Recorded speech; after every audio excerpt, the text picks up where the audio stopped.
ever associate crime with those dear old homesteads? They always fill me with a certain horror. It's my belief, Watson, that the lowest and vilest alleys in London do not present a more dreadful record of sin than does the smiling and beautiful countryside. No man knew the hidden face of crime better than my friend Sherlock Holmes. My name is Dr. Watson, and it was my privilege to share the adventures of Sherlock Holmes. I will tell you about the case of the Copper Beeches. It began, as so often, with a letter. It made Holmes want to laugh at first, but soon he was to take it seriously. And you will see why in just a moment. Well, it looks as though I've touched bottom at last. This note I had this morning marks my 0 point, I fancy. Here, read it. Oh, thank you. Dear Mr. Holmes, I'm very anxious to consult you as to whether I should or should not accept a situation which has been offered to me as governess. I shall call at 10:30 tomorrow if I do not inconvenience you. Yours faithfully, Violet Hunter. And you know the young lady? But, Well, the note was written yesterday, and it's 10:30 now. Yes, and I have no doubt that is her ring. Yes, well, let us hope so. But our doubts will very soon be resolved, for here, unless I'm much mistaken, is the person in question.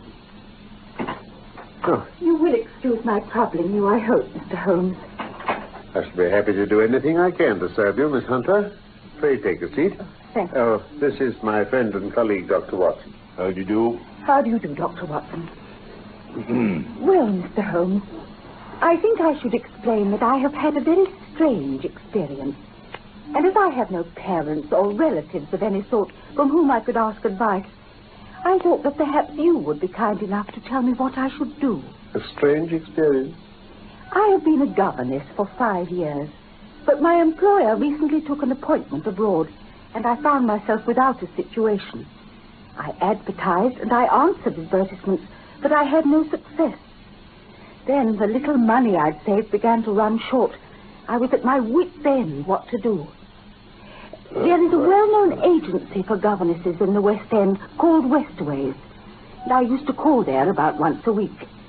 The manager, Miss Stoper, sits in her own little office, and the ladies who are seeking employment wait in an anteroom.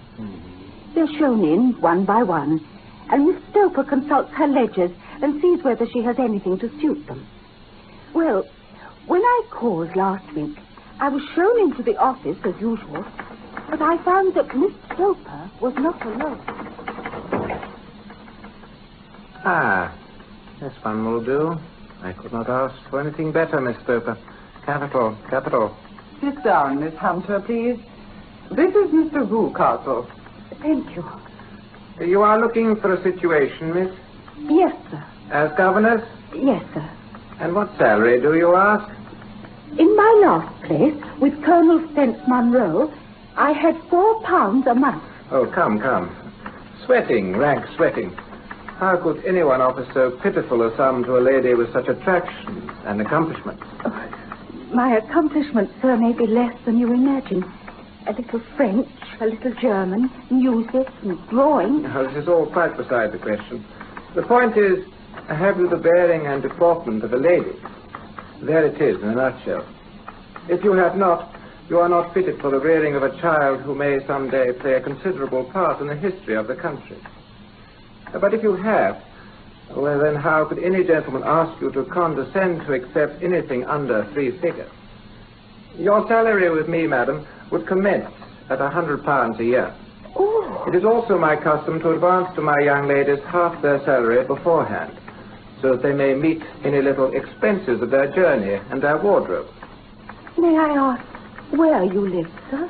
Hampshire, charming rural place, the Copper Beeches, 5 miles on the far side of Winchester.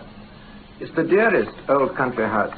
And my duties, sir? 1 child, 1 dear little romper, just 6 years old.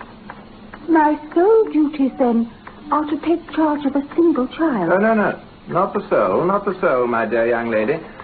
Your duty would be, as I'm sure your good sense would suggest, to obey any little commands, provided always that they were such as a lady might with propriety obey, and which I or my wife might give.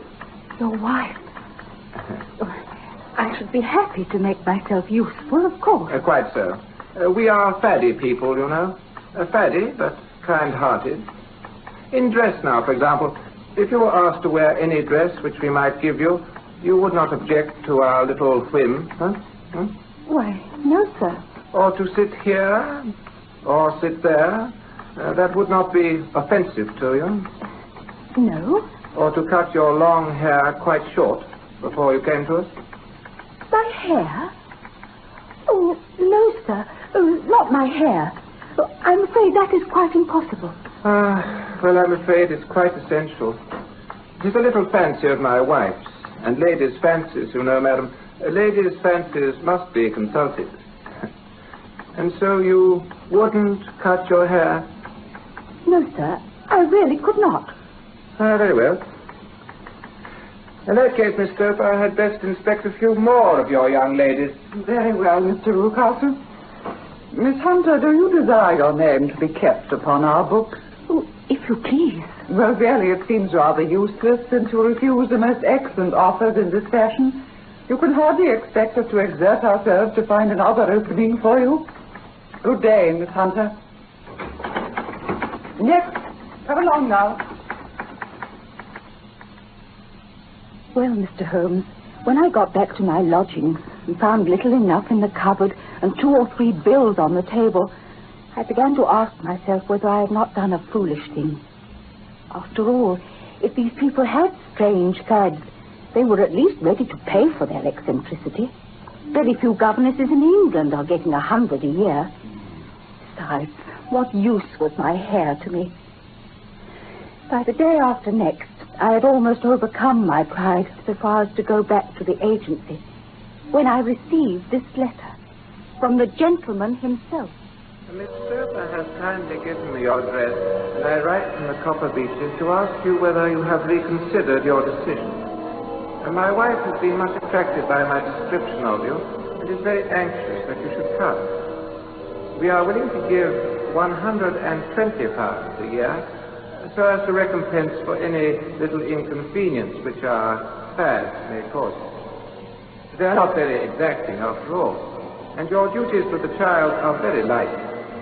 As regards your hair, it is no doubt a pity, but I am afraid that I must remain firm upon this point. Now do try and come, and I shall meet you with the dog cart at Winchester. That is the letter I have just received, Mr. Holmes, and my mind is made up that I will accept.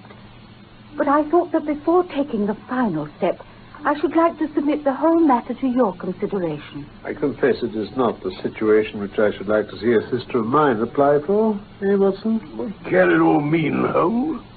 I have no data. I cannot tell. Perhaps Miss Hunter has formed some opinion.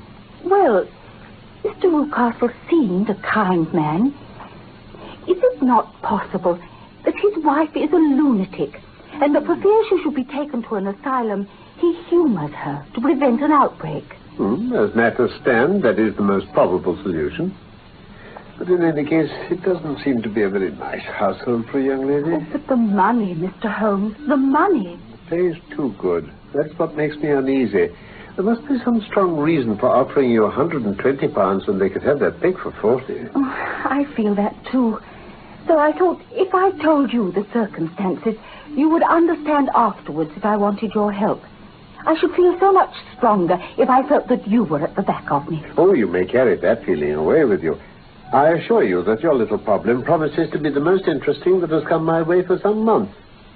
Now, if you should find yourself in doubt or in danger... Danger? What danger do you foresee, Holmes? It would cease to be a danger if we could define it. Well, now that I have spoken to you, I shall write to Mr. Rucastle. Sacrifice my poor hair tonight and start for Winchester tomorrow. And don't forget, at any time, day or night, a telegram would bring me down here. Watson, listen to this. What? Please be at Black Swan Hotel, Winchester, midday tomorrow. Do come at my wit's end, Hunter.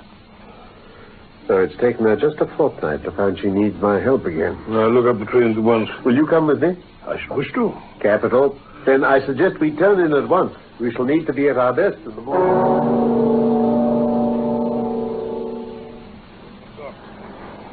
How much further to go?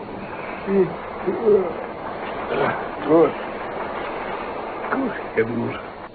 Who would ever associate crime with those dear old homesteads? They always fill me with a certain horror.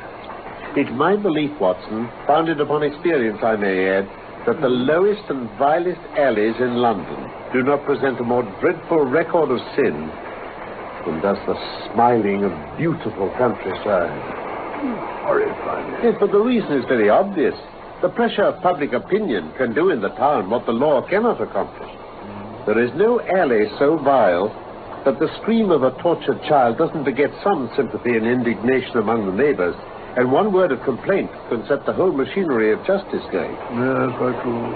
But look at these lonely houses, each in its own field. They're filled for the most part with poor, ignorant folk who know little of the law. Think of the deeds of hellish cruelty, the hidden wickedness which may go on year in, year out in such places, and none the wiser. Had this lady who appeals to us for help gone to live in Winchester, I should never have had a fear for her. No, it's the 5 miles of country between that makes the difference. Still, if she can come into Winchester to meet us, she has her freedom. Why so? Can be the matter. Do you suggest no explanation? I have devised 7 separate explanations. Each of them would cover the facts as far as we know them. But which of them is correct can only be determined by the fresh information that we shall no doubt find waiting for us at the Black Swan. Ah, there's the tower of the cathedral.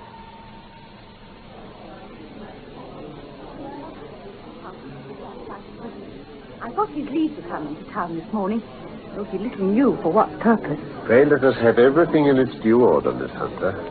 Well, in the first place, I must say that I have met on the whole no actual ill treatment from Mr. and Mrs. Rucastle. But I'm not easy in my mind about them. I can't understand them. What can you not understand? The reason for their conduct. But you shall have it just as it occurred. When I came down, Mr. Rucastle met me here and drove me in his dog cart to Copper Beeches. Yes? I was introduced that evening to his wife and child. I gather that Mr. and Mrs. Rucastle had been married about 7 years. He was a widower, and his only child by his first wife was a daughter, who is now in Philadelphia. As she couldn't have been less than 20, I can quite imagine that her position must have been uncomfortable with her father's young, new wife. Yes, indeed. As for Mrs. Rucastle, I now know that there was no truth in our conjecture in your rooms at Baker Street. She is not mad. I found her to be a mere nonentity, as colorless in mind as she is in features. Her husband is kind to her, but she seems to have some secret sorrow. Oh? The one unpleasant thing about the house, which struck me at once, was the appearance and manner of the 2 servants, a man and his wife. Toller, as he's called, is a rough, uncouth man with a perpetual smell of drink. His wife is tall and strong and very sour. And that's the entire household? Yes. Oh, except for Carlo. Carlo? Mr. Rucastle introduced me to him on my first evening there. Don't be frightened. He's well tied up. It's only Carlo, my mastiff. I call him mine, but really old Toller is the only one who can do anything with him. We feed him once a day, and not too much then, so he's always keen as mustard. Toller lets him loose every night, and heaven help the trespasser he lays his fangs into. Oh, and for goodness sake, Miss Hunter, don't you ever on any pretext set your foot over the threshold at night. It is as much as your life is worth if you do.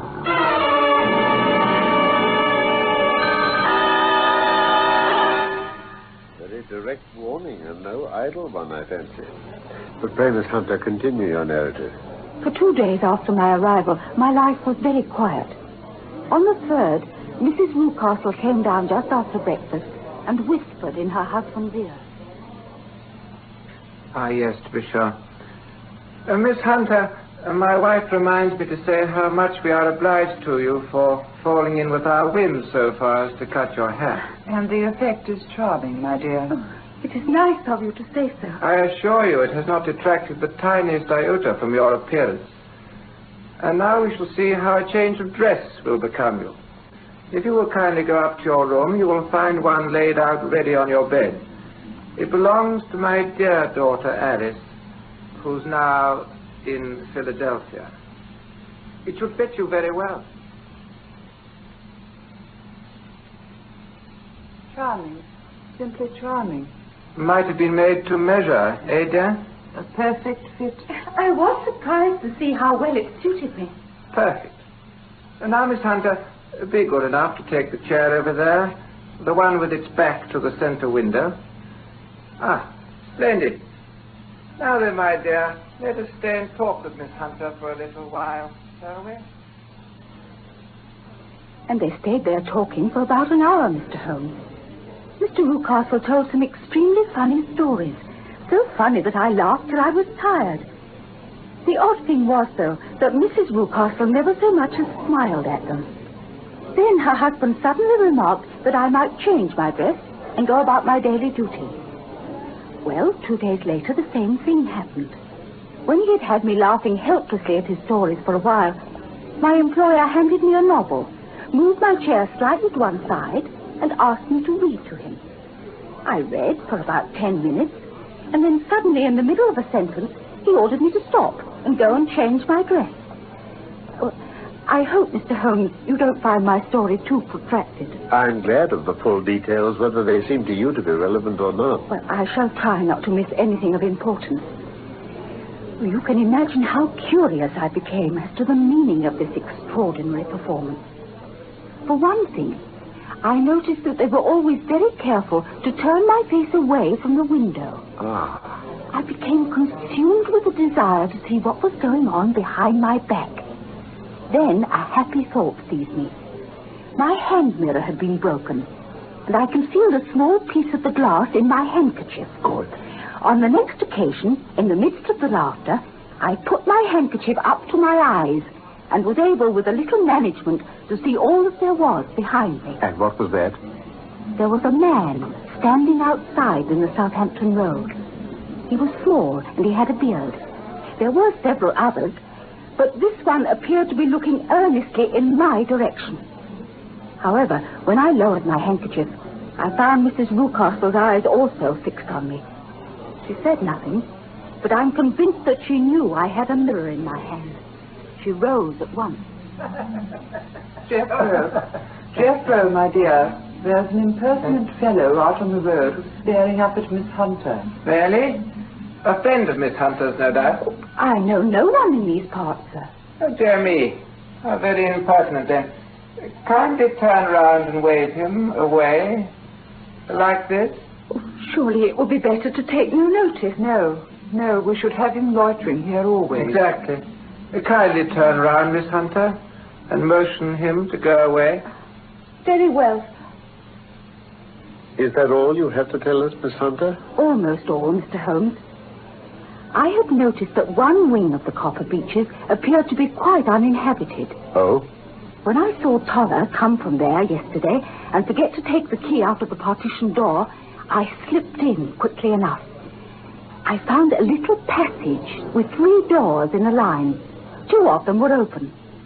The center one was closed and sealed with an iron bar and padlock. My nerves failed me suddenly.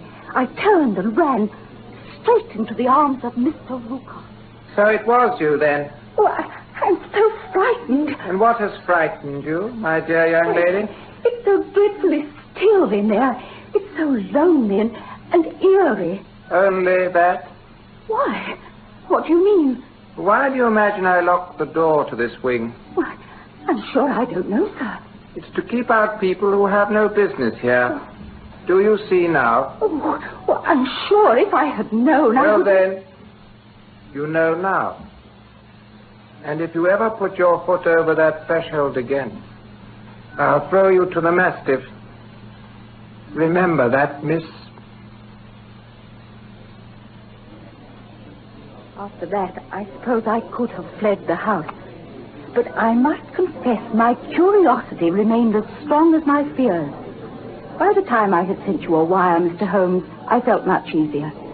I had no difficulty getting leave to come here this morning, but I must get back by 3. Mr. and Mrs. Rucastle are going on a visit early this evening, and I have to look after the child. That is well. What about Toller and his wife? I heard his wife telling Mrs. Rucastle that he's drunk himself into incapability. She can do nothing with him. Capital. Now, is there a cellar with a good strong lock? Yes, the wine cellar. Do you think you could perform one more feat? I will try. Dr. Watson and I will be at the Copper Beeches by 7 o'clock. The Rucastles will be out by then? Yes. Yes, and Toller should still be incapable. Now, there only remains Mrs. Toller. If you could send her into the cellar on some errand and then turn the key on her, you would facilitate matters immensely. I will do it. Excellent. Watson? Yes, sir? I trust you have your revolver. Of course I have. There's only one feasible explanation for this business, and it's clear that we're dealing with a very cunning man. Very well then, Miss Hunter. We shall meet you at the Copper Beeches at 7 o'clock.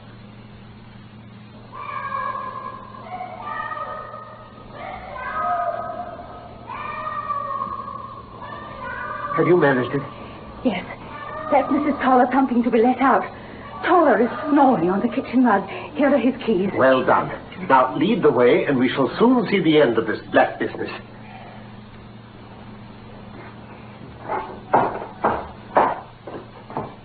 This is the locked room. Now, one of these keys must fit the lock. There's no sound from inside. I trust we're not too late. This is the one. There's no one here. Rucastle has guessed Miss Hunter's intentions and carried his victim off. But how? Through that skylight. We shall soon find out how he managed it. Yes. Yes, I can just see the end of the ladder against the eave. But why should he need I tell you, he's a clever and dangerous man. Holmes, someone's coming. Watson, have your pistol ready.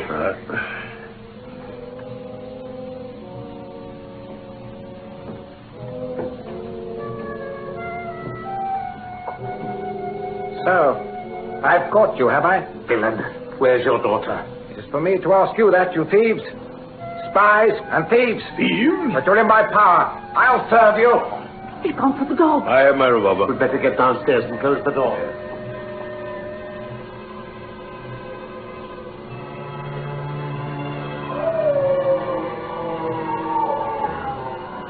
Great heaven, it's got him. Quickly, Watson. Go in and finish that brute. Right, Shoot me, Watson.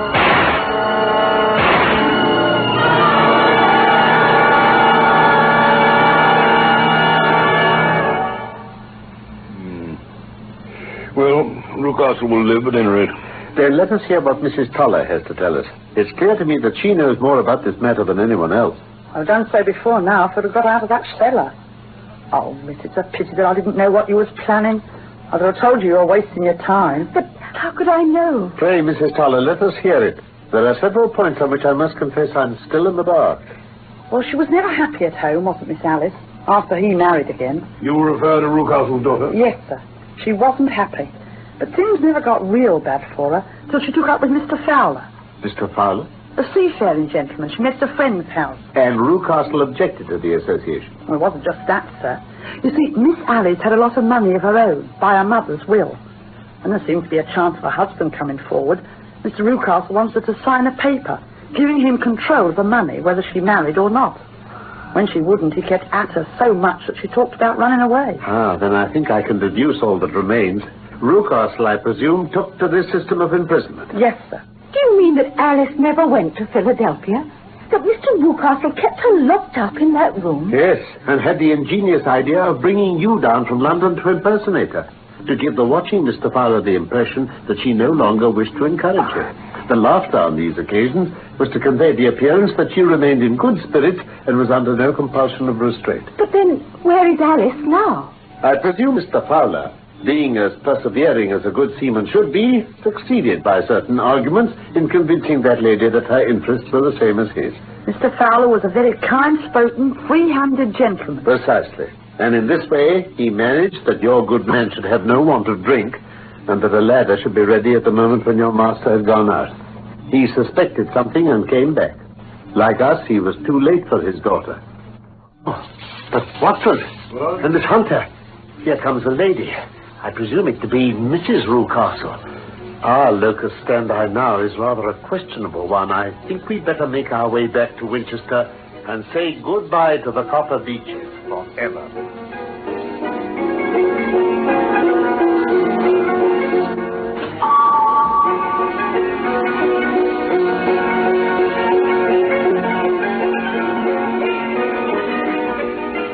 The Case of the Copper Beeches was one of the stories of Sherlock Holmes by Sir Arthur Conan Doyle. My name is Norman Shelley. My friend Carlton Hobbs played Sherlock Holmes, and I was Dr. Watson. The script for this BBC production from London was by Michael Hardwick. I look forward to the pleasure of your company again, soon, for more of the adventures of Sherlock Holmes.